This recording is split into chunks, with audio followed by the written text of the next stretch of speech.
আগামীকাল সই হচ্ছে জাপান বাংলাদেশ অর্থনৈতিক অংশীদারিত্ব চুক্তি। প্রায় ৭,৫০০ পণ্যে মিলবে শুল্কমুক্ত সুবিধা, সক্ষমতা কাজে লাগিয়ে এফটিএ করার পরামর্শ। নিউমারিন টার্মিনাল বিদেশিদের কাছে ইজারার সিদ্ধান্তের প্রতিবাদে শ্রমিকদের কর্মবিরতি, নৌ উপদেষ্টার সামনে বিক্ষোভ, চট্টগ্রাম বন্দরের কার্যক্রমে স্থবিরতা। রমজানের আগে রাজধানী বাজারের দামে কমছে মোটা চাল, মসুর ডাল, চিনি, পেঁয়াজ। ঊর্ধ্বমুখী খোলা সয়াবিন ও পাম তেলের দর তথ্য টিসিবির। স্থিতিশীল আটার দাম সর্বস্ব কুড়িগ্রাম বেসিক শিল্পনগরী। ৪২টি শিল্প ইউনিটের মধ্যে চালু মাত্র ৪টি। মৃতপ্রায় নগরকে সচল করার দাবি স্থানীয়দের।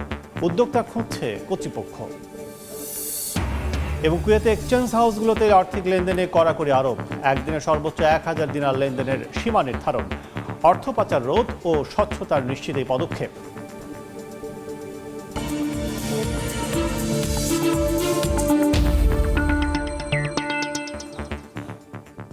দেখছিলেন শিরোনাম।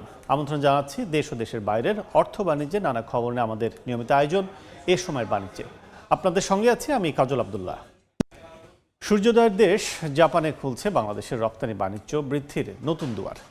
বিশ্ব অর্থনীতির পঞ্চম শীর্ষ দেশটির সঙ্গেই আগামীকাল প্রথম কোনো অর্থনৈতিক অংশীদারিত্ব চুক্তি ইপিএ স্বাক্ষর করতে যাচ্ছে বাংলাদেশ। এই ইপিএল এর ফলে দেশটির বাজারে মিলবে প্রায় ৭,৫০০ পণ্যে শুল্কমুক্ত সুবিধা। এতে বাণিজ্যিক সক্ষমতা বাড়বে বলে মনে করেন রপ্তানিকারকরা। আর সেই সক্ষমতাকে কাজে লাগিয়ে অন্য দেশের সঙ্গে মুক্ত বাণিজ্য চুক্তি বা এফটিএ করার পরামর্শ দিচ্ছেন অর্থনীতিবিদরা। MS আরেফিনের report. জাপানে খুলছে বাংলাদেশের রপ্তানি বাণিজ্য বৃদ্ধির নতুন দুয়ার। এমনিতেই এশিয়ার দেশগুলোর মধ্যে ভারতের পর বাংলাদেশের সবচেয়ে বড় রপ্তানি গন্তব্য সূর্যোদয়ের দেশটি। গেল ২০২৪-২৫ অর্থ বছরে জাপান থেকে $১৮০ কোটি পণ্য আমদানির বিপরীতে $১৪০ কোটি রপ্তানি আয় করেছে বাংলাদেশ। রপ্তানির প্রায় ৮০%ই তৈরি পোশাক, রয়েছে হিমায়িত মাছ, চামড়া ও পাটজাত পণ্য। আগামী নভেম্বরে এলডিসি উত্তোলনের পর রপ্তানি বাজারে শুল্ক সুবিধা হারাবে বাংলাদেশ। সেই চ্যালেঞ্জ মোকাবেলায় জাপানের সঙ্গে অর্থনৈতিক অংশীদারিত্ব চুক্তি ইপিএ করতে যাচ্ছে বাংলাদেশ, যা ৬ ফেব্রুয়ারি স্বাক্ষর হবে বলে জানিয়েছে বাণিজ্য মন্ত্রণালয়। যে সমস্ত মার্কেটে আমরা এখন শুল্কমুক্ত প্রবেশাধিকার পাই, সবগুলোর কাছে আমাদের প্রস্তাব প্রেরণ করা হয়েছে। জাপানের সাথে এফটিএ এর টোটাল নেগোসিয়েশন শেষ করে এই ৬ তারিখে, এই মাসের ৬ তারিখে স্বাক্ষর করব। প্রথমবারের মতো কোনো দেশের সঙ্গে করা এই ইপিএ এর কারণে ৭,৩৭৯ পণ্যে জাপানের শুল্কমুক্ত সুবিধা পাবে বাংলাদেশ। আর জাপানের ১,০৩৯টি পণ্য একই সুবিধা পাবে বাংলাদেশে। এছাড়া বাংলাদেশের ৯৭টি উপখাত আর জাপানের ১২০টি উপখাত উন্মুক্ত হবে চুক্তির আওতায়। এমন উদ্যোগ বাজার প্রতিযোগিতায় এগিয়ে রাখবে বলে মনে করেন রপ্তানিকারকরা। ২৪ সালে আমাদের 47 বিলিয়ন থেকে আমরা 27 বিলিয়ন আমরা এক্সপোর্ট করতেও পারি নাই। সেক্ষেত্রে ৭,৫০০ ফ্যাক্টরির ভিতরে এখন মাত্র ১১০০ ফ্যাক্টরি চলতেছে। ফ্যাক্টরিগুলোর সাথে যে ওতপ্রোতভাবে ৭.৫ কোটি লোক জড়িত অঙ্গাঙ্গিভাবে, সেই লোকগুলোরও কর্মসংস্থান হারাবে আমি মনে করি, যদি সরকার যদি এখনই ইনিশিয়েটিভ না নেয়। জাপানের বোধহয় টোটাল মার্কেটটা হতে বোধহয় ২৪-২৫ বিলিয়ন ডলারের মার্কেট। তো আমরা সেখানে মাত্র ৩-৪ বিলিয়ন করি জাপানে। তো ওখানে আমাদের ইমপ্রুভ করার ভালো সুযোগ আছে। আর আমরা যদি জিরো ট্যারিফে আফটার 2029-এর পরেও যদি আমরা জিরো ট্যারিফে করতে পারি তাহলে তো খুবই ভালো হবে। আমাদের এখানে একটা ভালো একটা বাজার সংরক্ষিত থাকলো। আমরা আরও ইউরোপিয়ান ইউনিয়নে ঢুকবো, আসিয়ানে ঢুকবো, এগুলো আমাদের জন্য অনেক হেল্প হবে। অর্থনীতিবিদরা বলছেন, বিশ্বের বড় অর্থনীতির দেশগুলোর সঙ্গে বাংলাদেশেরও যে মুক্ত বাণিজ্য চুক্তি করার সক্ষমতা আছে তা তুলে ধরবে জাপান বাংলাদেশ ইপিএ চুক্তি। যদি আমাদের এই ইপা এগ্রিমেন্টটা না হতো তাহলে কিন্তু শুল্কমুক্ত সুবিধা ভবিষ্যতে থাকতো না। আমরা যে ট্রেডিং এনভায়রনমেন্ট দেখছি সেটা সিকিউর হলো, মানে ইনভেস্টররা আগে থেকে সিগন্যাল পাচ্ছেন যে জাপানের মার্কেটে বাংলাদেশের অবাধ বাণিজ্য সুবিধা থাকবে এলডিসি গ্র্যাজুয়েশনের পরে। বাংলাদেশ সারা বিশ্বে এখন সিগন্যাল দিচ্ছে তারা শক্তিশালী যে অর্থনৈতিক দেশগুলো আছে তাদের সঙ্গে মুক্ত বাণিজ্য চুক্তি করার সক্ষমতা রাখে। বাণিজ্য মন্ত্রণালয় বলছে দক্ষিণ কোরিয়ার সঙ্গেও বাণিজ্য চুক্তি প্রক্রিয়া রয়েছে প্রায় শেষ পর্যায়ে। এমএস আরেফিন, সময় সংবাদ, ঢাকা।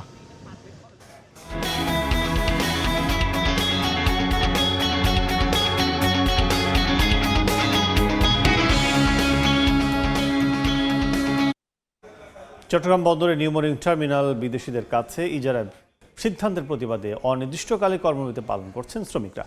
এই মুহূর্তে বন্দর এলাকায় আছেন সহকর্মী ফেরদৌস লিপি, সরাসরি যাচ্ছে তার কাছে।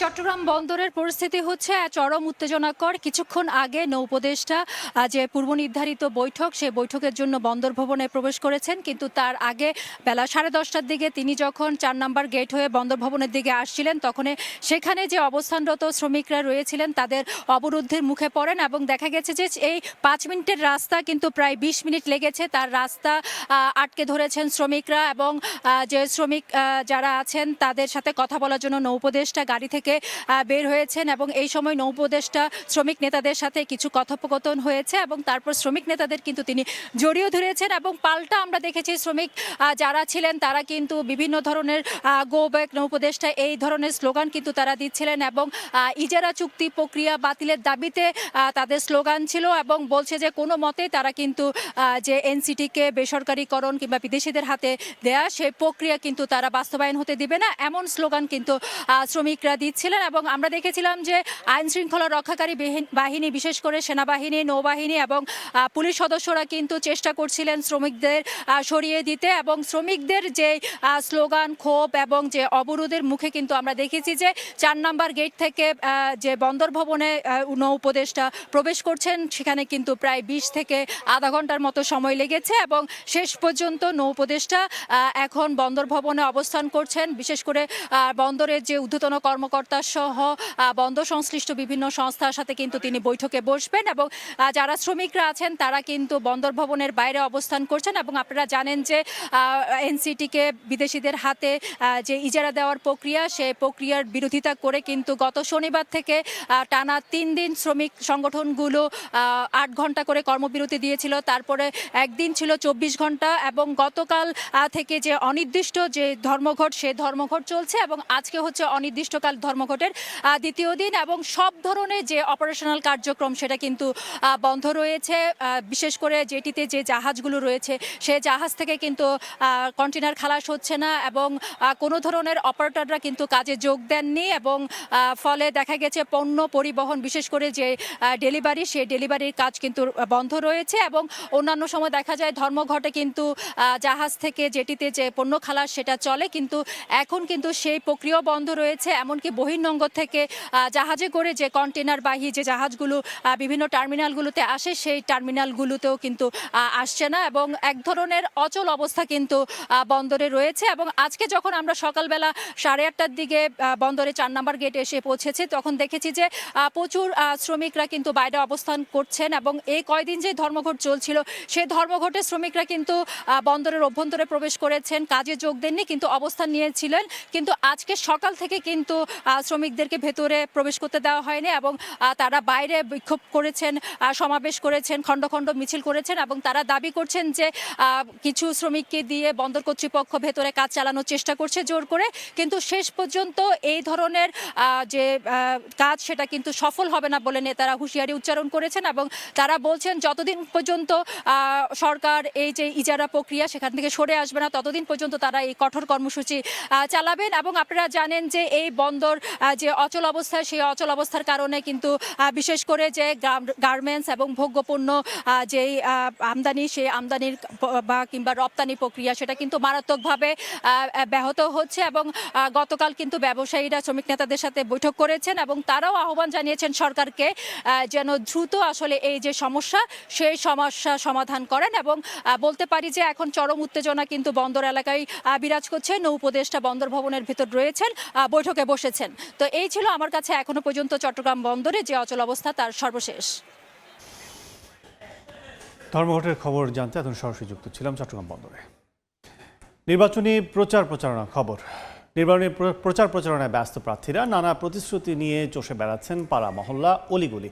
এই মুহূর্তে ঢাকা 14 আসনে আছেন সহকর্মী সাইফুল ইসলাম এবং ঠাকুরগাঁওয়ে আছেন সহকর্মী জিয়াউর রহমান বকুল। সরাসরি প্রথমে যাচ্ছে বকুলের কাছে।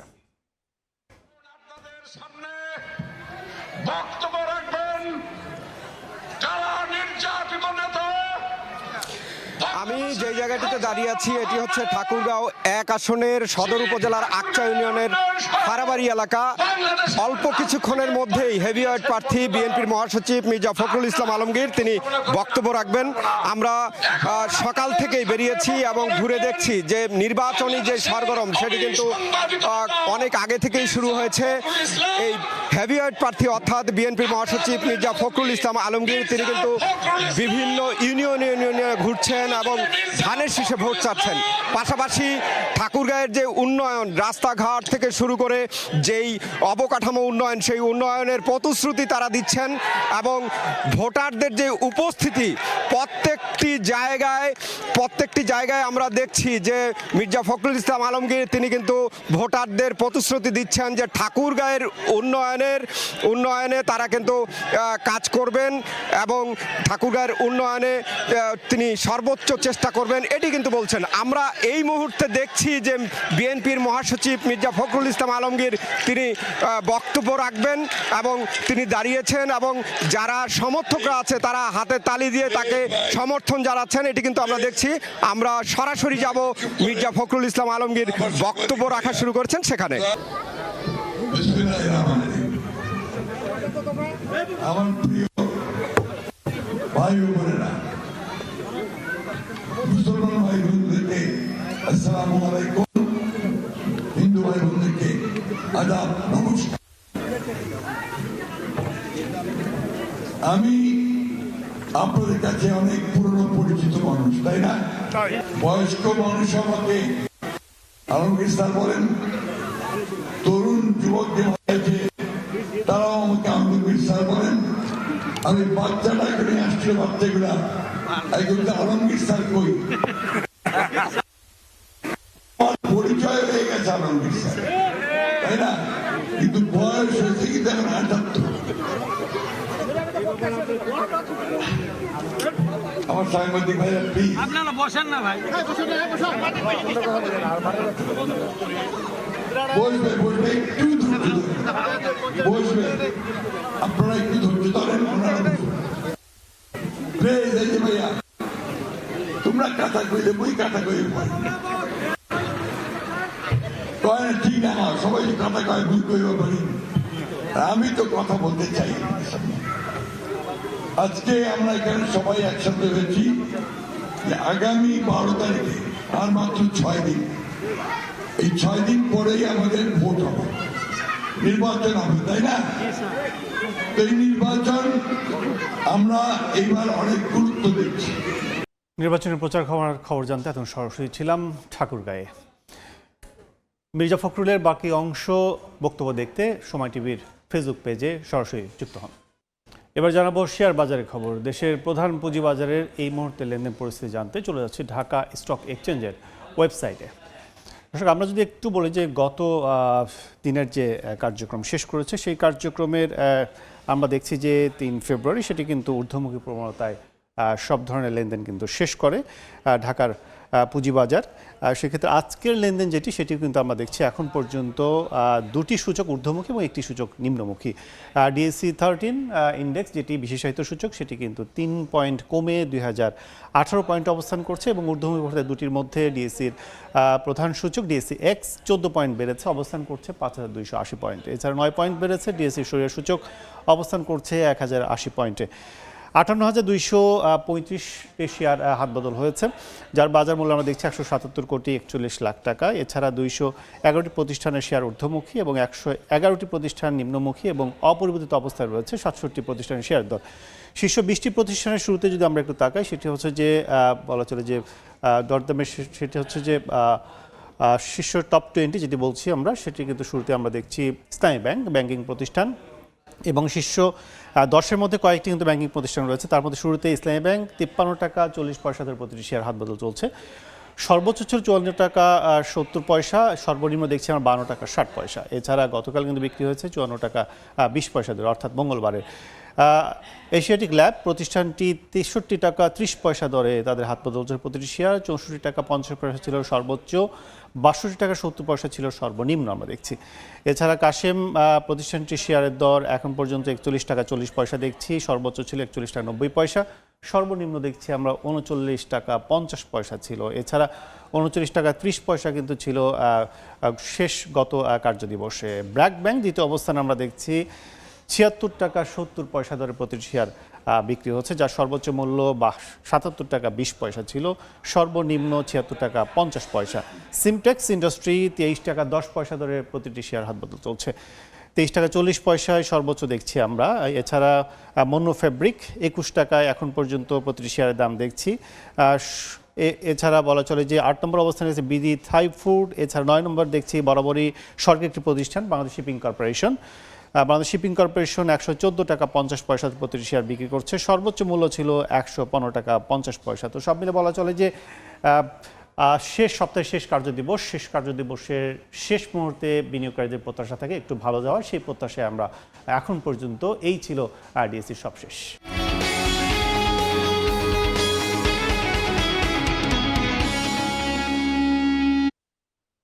রাজধানীর বাজারে কমছে মোটা চাল, মসুর ডাল, চিনি ও মশলা জাতীয় পণ্য, পেঁয়াজের দাম।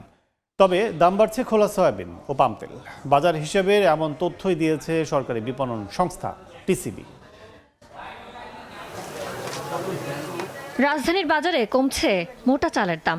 সরকারি সংস্থা ট্রেডিং কর্পোরেশন অফ বাংলাদেশ টিসিবির তথ্য, গেল এক মাসে মোটা চালের দাম কেজিতে 4 টাকা পর্যন্ত কমে বর্তমানে বিক্রি হচ্ছে 50 থেকে 60 টাকায়। তবে স্থিতিশীল সরু চাল বিক্রি হচ্ছে 70 থেকে 85 টাকায়।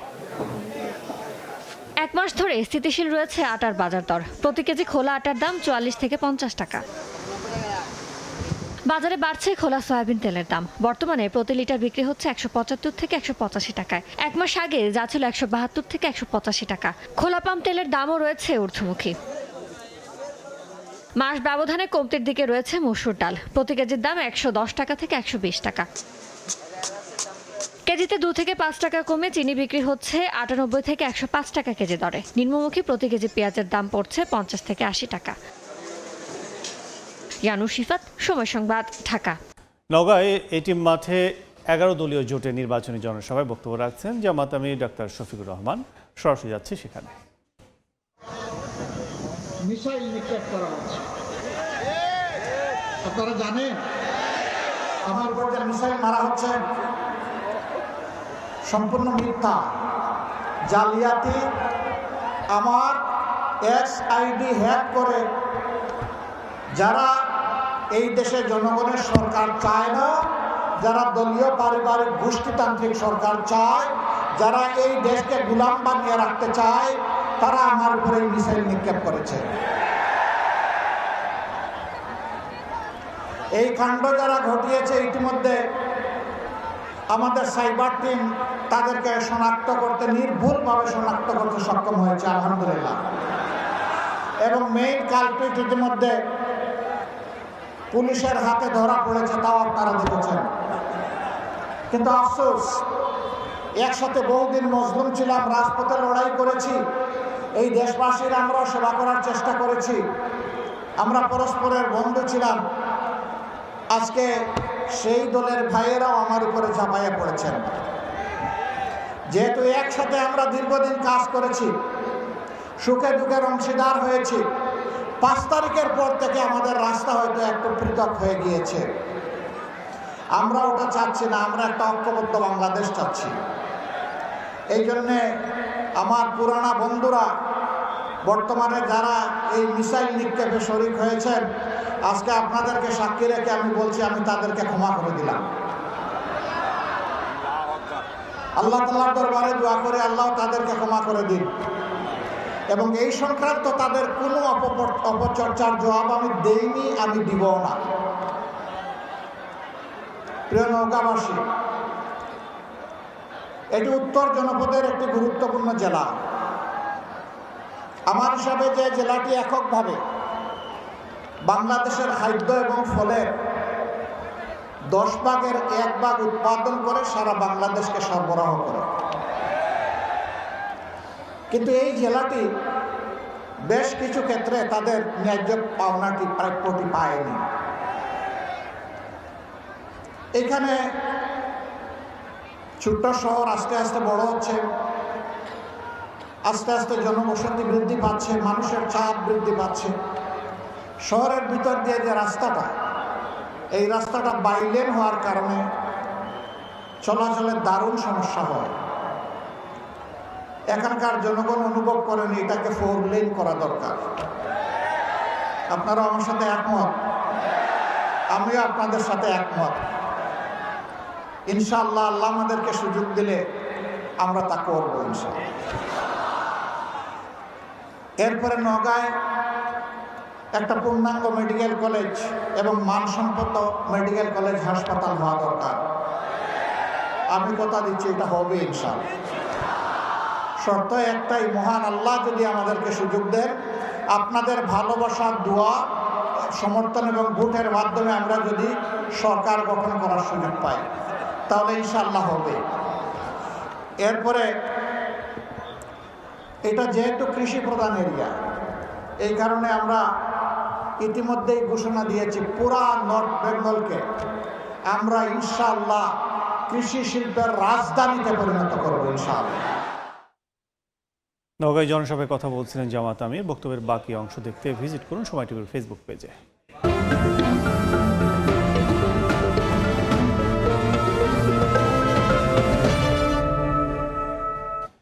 দাম সর্বস্ব হয়ে পড়েছে কুড়িগ্রাম বিসিক শিল্পনগরী।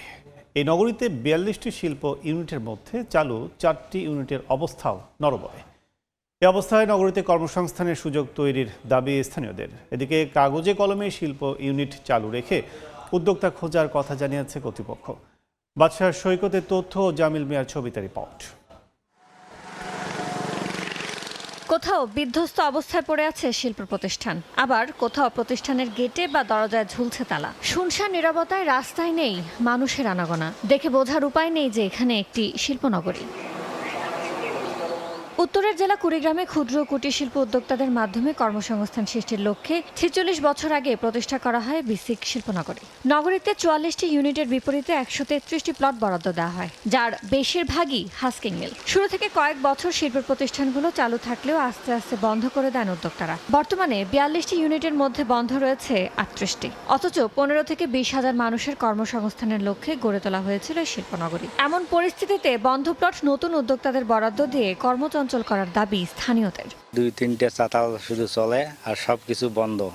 তার মধ্যে একটা সিলভার কারখানা আর প্লাস্টিক কারখানা, 3টে চলে। মিল কারখানা নাই, বেকার পড়ি আছে। এখন আমরা বেকার ঘুরতেছি।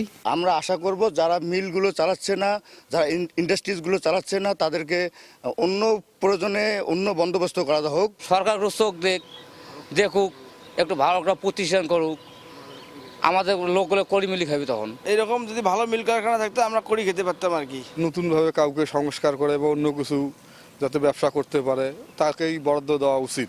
নিষ্ক্রিয় রুগ্ন প্লটের মালিকানা বাতিল করে নতুন উদ্যোক্তা খোঁজার কথা জানান বিসিকের এই কর্মকর্তা। ভালো ভালো উদ্যোক্তাদের ভিতরে সেগুলো হস্তান্তরের মাধ্যমে কুড়িগ্রাম বিসিকে একটি কর্মযোগ্য শিল্পনগরীতে পরিণত করা। 1980 সালে সদরের বেলগাছায় কুড়িগ্রাম চিলমারি সড়কের পাশে 20 একর জমিতে প্রতিষ্ঠা করা হয় কুড়িগ্রাম বিসিক শিল্পনগরী। সময় সংবাদ, কুড়িগ্রাম।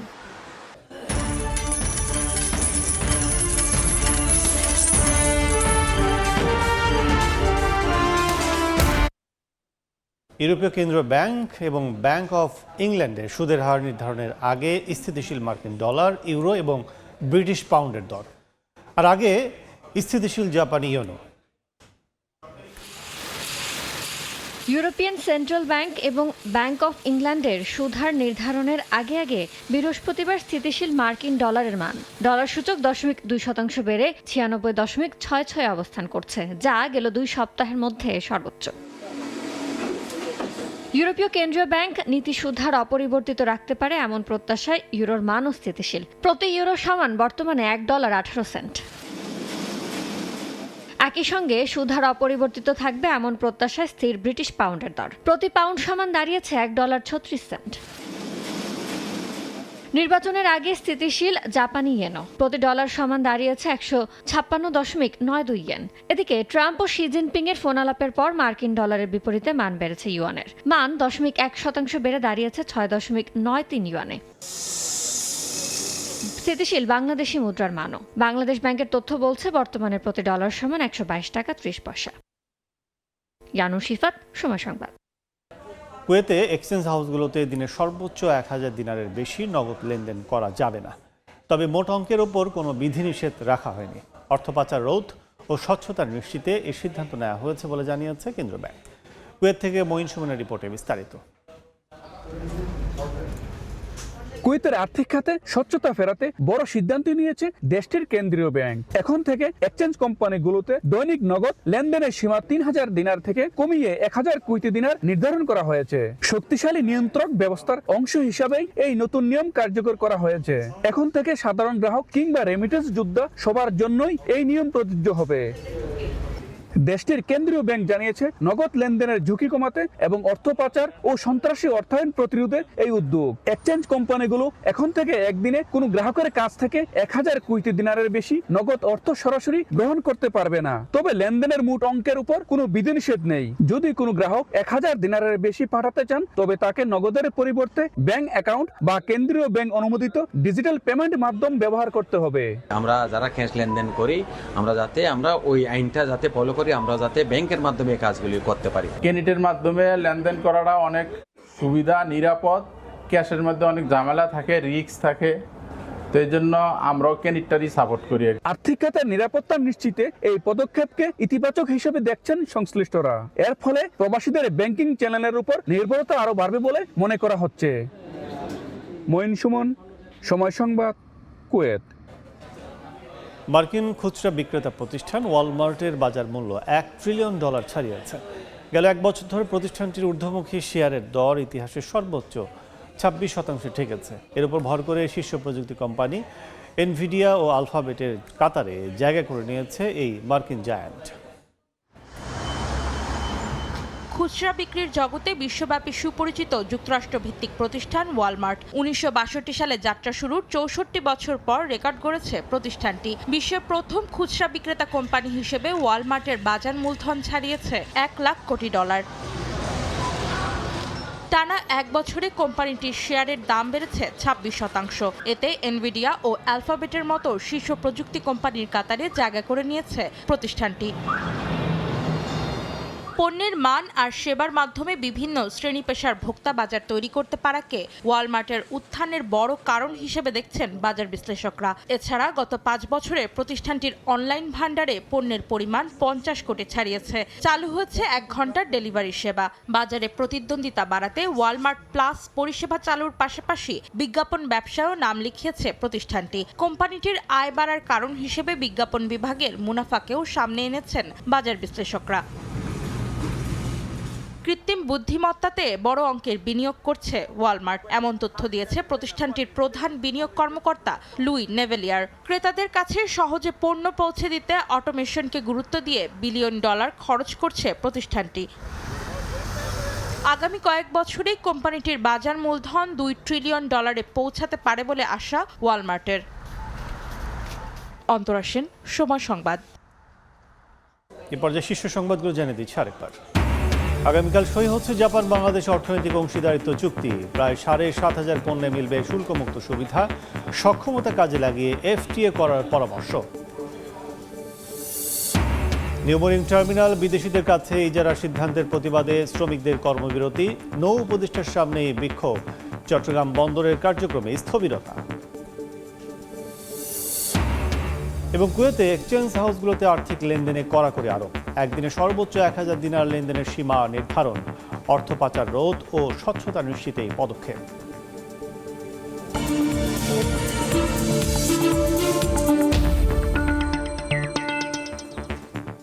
এই ছিল এই সময় বাণিজ্যে।